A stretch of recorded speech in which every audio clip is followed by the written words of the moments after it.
Human-machine teaming is combining the human with the machine together to augment performance. So we're looking at different ways where it could be as simple as the human just say, machine's giving directions, and that the human is going to be using that machine for directions, or it could be as complex as saying an exoskeleton that's on a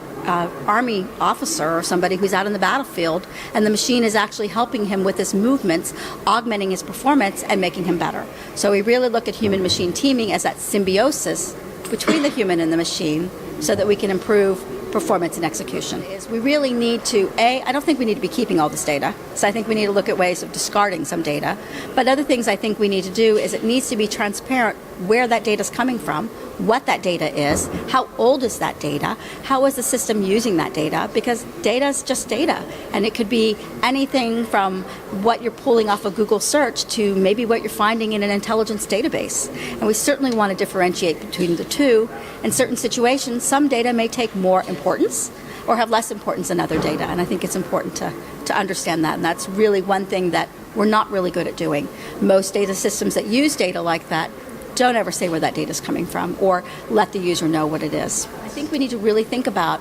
if we're using that data, let's say for course of action execution, maybe we want to plan out some logistics maneuvers or something with NATO. We need to consider that somebody maybe in a European country might utilize or need different sets of data, might look at different variables than someone say in the United States. And so to be more effective, people who are developing these systems need to have a way to let that data maybe be selective, to say, I want to base my decisions on these sources of data, or I want to base it on these other sources of data, or maybe I don't care. But I think to be better used for NATO is we really need to make sure that we use reliable sources, that we have policies and procedures in place so we can share and coalesce that data, but also so that we're aware that some data is more,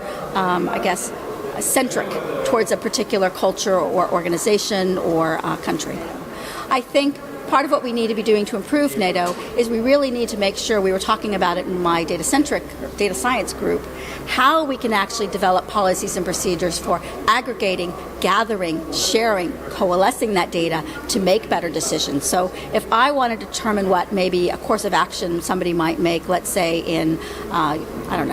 Croatia, as opposed to somebody in the UK, I'm going to want to use different data sources because the people may behave differently. The structures that they may be using, the systems that they may be relying on may be different. And so for NATO to work more effectively needs to be aware of that so that the data sources, are shared, because we don't know, there's lots of policies and procedures in place and regulations that don't allow us to get access to data. But being able to get access to that data, being able to share that data, and being able to also have that data be transparent so that we can select what data is most appropriate for